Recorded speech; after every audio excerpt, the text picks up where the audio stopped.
Hello everyone, welcome back to my channel. আশা করছি তোমরা সবাই খুব ভালো আছো আর আমিও ভীষণ ভালো আছি। তো চলে এসেছি নতুন আরেকটা ভিডিও নিয়ে। তো আজকের ছিল দিনটা হচ্ছে রবিবার, এটা রবিবারের ভিডিও ছিল। তো সকালবেলা তো আমি সমস্ত কাজ করে নিয়েছি অলরেডি, তখন আর ভিডিওটা শ্যুট করিনি। তার কারণ আমি ভাবছিলাম যে আজকে কোনো রকমের ভিডিও করব না, কারণ আমাদের এখানে একদম বিরক্তিকরের একটা গরম, মানে বীভৎস গরম, মানে থাকা যাচ্ছে না এরকম ধরনের একটা গরম। যাই হোক, তারপর তো বড়মশাই বাজারে গেছিলো, বাজার থেকে এই গাদা গাদা মাছ নিয়ে এসছে, মাটন নিয়ে এসছে। তো ভাবলাম যে যখন রান্নাবান্না করতেই হবে তাহলে ভিডিওটা করেই করি, ভিডিওর বাইরে কেন করবো বলো। ক্যামেরার পেছনে তো আমাকে এই গরমটার মধ্যে খাটাখাটনি করতে হবে, তাই জন্য একটুখানি তোমাদের সাথে একটু শেয়ারও করে দিলাম যে আমি আজকে কী করছি। তো যাই হোক, এখানে দেখতে পাচ্ছ যে এখানে 1.5 কেজি মতন মটন ছিল। তো মটনটাকে আমি সুন্দর করে পরিষ্কার করে নিয়েছি, আর আজকে মটনটাই রান্না করব। আর ওই প্লাস্টিকগুলোতে দেখছো, ওইগুলোতে আছে মাছ, 2 রকমের মাছ আছে। আর আমি মাছ আর কি অতটা ভালোবাসি না, খেতেও ভালোবাসি না, আর ধুতে তো একদমই ভালোবাসি না। তো যাই হোক, পিসি বাড়িতে ছিল না সকাল টাইমে, এর জন্য আর কি আমাকেই ধুতে হবে।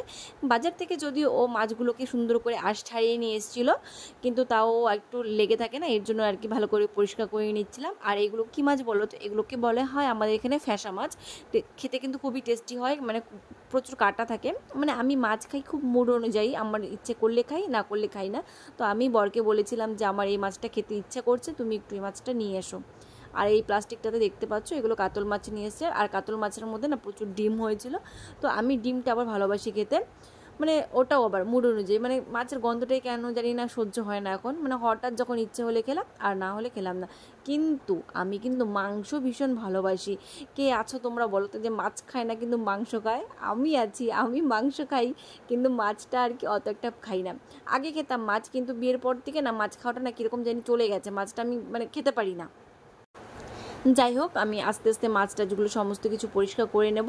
আর আজকে না বিশাল গরম, তোমাদেরকে তো বললামই, প্রচুর মানে প্রচুর গরম। আমাদের এখানে কিছুদিন থেকে খুব গরম পড়ছে, আবার রাত্রিবেলা একটু বৃষ্টি হচ্ছে, কিন্তু আবার সেই সকাল থেকে আবার সেই এত গরম। তো যাই হোক, দেখো আমি কিন্তু সমস্ত কিছু এখানে পরিষ্কার করে নিয়েছি, আর পরিষ্কার করে এরকম আমি একটা প্লাস্টিকের কন্টেনারে ভরে রেখে দিই, যাতে আর কি মাছগুলো ভালো থাকে। কারণ মাছগুলো তো আর 1 দিন 2 দিনে খাওয়া হবে না, অনেক দিন খেতে হবে। আর আজকে এই মাংসটাকে আমি রান্না করব, সবটা রান্না করব না, কিছু মাংস রেখে দেবো, কারণ আমরা বাড়িতে 3 জন আছি, 3 জনের এত মাংস দরকার নেই। আর এত গরম পড়েছে আর কি বলবো। আর দেখতে পাচ্ছ এখানটাতে আমার ডাল হয়ে গেছে, পাতলা করে মুসুরির ডাল করেছি। আর এখানে আমি চা করছি, মোটামুটি কিন্তু 12টা 12:30 বেজে গেছে। তো 12টার সময় চা করছি, তার কারণ আমাদের বাড়িতে না মানে কাজ করছে, তো কিছু রাজমিস্ত্রি এসছে কাজ করছে, তো তাদের জন্য একটু চা বানাচ্ছিলাম। আর ওইদিকে দেখতে পেলে আমার একটা নিরামিষ সবজি হয়ে গেছে। আর এদিকে আমি আমার বরকে ডাকছিলাম যে তুমি এসে চাটা ওদেরকে দিয়ে আসো, আর ও অলরেডি জল আর কি ভরছিল ওদেরকে দেওয়ার জন্য। তো যাই হোক, বরমশাই আমাকে একটু হেল্প করতে চলে এসছে, তো বললো যে যাও তোমাকে আমি একটু হেল্প করে দিই, একটু পেঁয়াজ কেটে দিই। আর সেতে যদি কেউ হেল্প করতে আসে আমি কি আর না বলবো। তো আর পেঁয়াজ কাটতে আমরা ভীষণ চোখ জ্বালা করে, তাই আমি ওকে বললাম যে তুমি কেটে দাও। আর পেঁয়াজ কাটিনি, শুধু ও রসুনও ছুলে দিয়েছিল আমাকে। এত গরমের মধ্যে কিন্তু আমি ওকে দিয়ে কাজ করাচ্ছি, তার জন্য কিন্তু ও একটুও খারাপ পাচ্ছে না, আমারই খারাপ লাগছিলো। যাই হোক, ও কিন্তু আমার থেকেও ভালো কাটাকুটি করে, কারণ ও তো একটু ও বাইরে থাকে আর কি, ও নিজে নিজে ওখানে রান্না করে নেয় নিজের রান্নাটা, তার জন্য দেখো কি সুন্দর করে পেঁয়াজ কুচিয়ে নিচ্ছে। আর আমি ওকে সব রকম অ্যাঙ্গেল থেকে ভিডিও করে জ্বালাচ্ছিলাম। আর সকাল সকাল কিন্তু আমার টান একদম কমপ্লিট হয়ে গেছে, পুজো টুজো দেওয়া শেষ হয়ে গেছে, আর ঘর দোর তো গোছানো কমপ্লিট, তোমাদেরকে দেখাচ্ছি। দেখো বাড়িতে যেহেতু কাজ চলছে, ঘরটা কিন্তু সকাল থেকে মোটামুটি পরিষ্কারই আছে। বিছানাটা আমার দেখো, লাইট অন করি, বিছানাটা মোটামুটি পরিষ্কারই আছে। আর ওইগুলো জামাকাপড় আমি ভাঁজ করেছি, এখন ভেতরে আর কি ঢোকাইনি। তো দেখতে পাচ্ছ বিছানা মোটামুটি পরিষ্কার। আমার বেডরুম এখন আপাতত, কিন্তু একটু পরেই ও সব লন্ডভন্ড করে দেবে, একদম বাচ্চা মানুষের মতন। দেখো এটাকে কালকে পরিষ্কার করেছি, এই যে এর মধ্যে কি সমস্ত কিছু রেখে টেখে আরও ইসে করে দিল। আর বিশাল গরম লাগছে। আর তুমি আসছো, আমি দেখবো তুমি কি করো, তুমি ঠিক কি স্টেপ করো আমি দেখবো ঘরের মধ্যে। আচ্ছা, ফার্স্টে ঘামটা মুছলা নাকি? হ্যাঁ, বেসিক্যালি আমাদের ওপরের ঘরটাতে কাজ চলছিল, মানে সিঁড়ির ঘরগুলো কাজ করাচ্ছিলাম আমরা নিচের তলায় থাকি। তো আস্তে আস্তে কমপ্লিট করছি একটু একটু করে।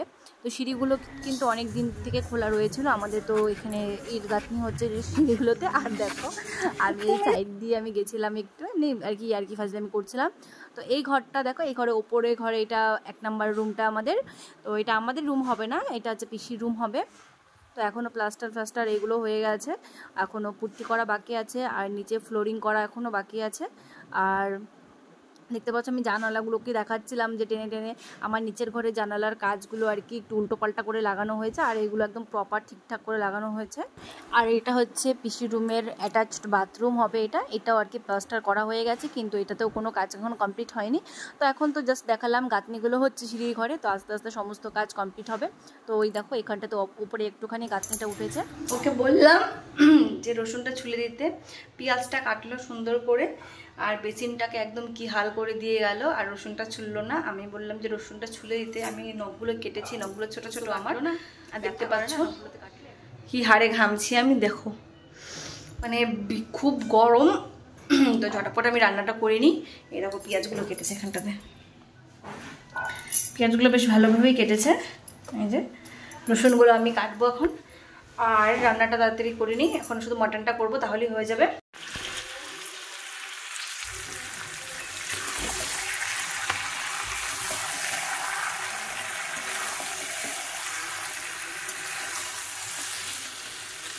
তো আমরা দুপুরে খাওয়া দাওয়া করে আবার দেখো এখন সন্ধ্যা হয়ে গেছে, সন্ধ্যাবাতি দেওয়া হয়ে গেছে আমার অলরেডি। তারপরে চলে এসেছি দেখো রান্না করে এখানটাতে সন্ধ্যাবেলা চা করার জন্য। আর বিকেলবেলা না আমি একটু ঘুমিয়েছিলাম, তারপরে উঠে সন্ধ্যাবাতি দিলাম। আর মাথাটা না এত ধরছিল, প্রচণ্ড ব্যথা করছিল, তাই আমি যে এখন একটু চা বানাতে আসলাম। এই যে আমার চা হচ্ছে, এখানে রেডি হচ্ছে।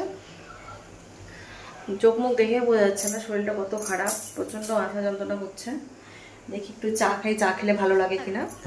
আজকে না চাই হচ্ছে অন্য একটা চা পাতা ইউজ করেছি, নতুন একটা চা পাতা নিয়ে এসছে। ওটা চা পাতাটা দেওয়ার পরে না চায়ের কালারটা কীরকম যেন একটু ডিফারেন্ট মনে হচ্ছে, মানে অন্যান্য দিনের তুলনাতে একটু হালকা, একটু কেমন জানি লাল লাল টাইপের।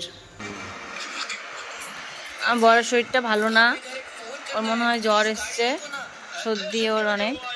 আর এই দিকটাতে অনেক জামা কাপড়গুলো এই সাইডে আমি নিচে, এই দেখো কোল বালিশটাকে কি করে ফেললো,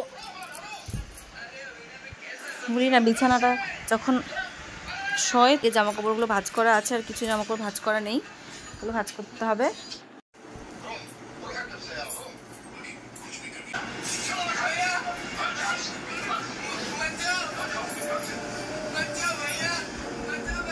দেখো চায়ের পাতাটা, কালকে যে চা পাতাটা আনলা না, হ্যাঁ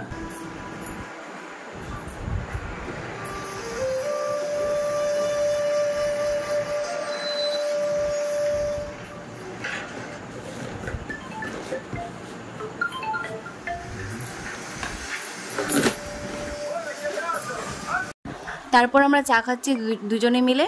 আর চায়ের সাথে নিয়েছিলাম হচ্ছে চাল ভাজা, আর এই চাল ভাজাগুলো খুবই টেস্টি আছে। আর আমরা না প্রতিদিন মানে এরকমভাবে গল্প করতে করতে, সুন্দর করে মজা করতে করতে আর কি প্রতিটা দিন চা খাই। আর চাটা না খেলে সন্ধ্যাবেলা হয় না। কি অন্ধকারে হাঁটছি আমরা, আমাদের সাথে চা ধাচ্ছে। তারপর আমরা রাতে ডিনার কমপ্লিট করে আমরা একটু আমাদের বাড়ির আশেপাশ দিয়ে আমি আরও একটু হাঁটাহাঁটি করছিলাম। তারপরে দেখো সেদিন পূর্ণিমার রাত ছিল, কি সুন্দর চাঁদটাকে দেখতে লাগছে। তো আমি ভিডিওটাকে এখানেই শেষ করছি, আশা করছি তোমাদের সবার খুব ভালো লাগবে। দেখা হচ্ছে পরের ভিডিওতে, সবাই ভালো থেকো, সুস্থ থেকো, টাটা বাই।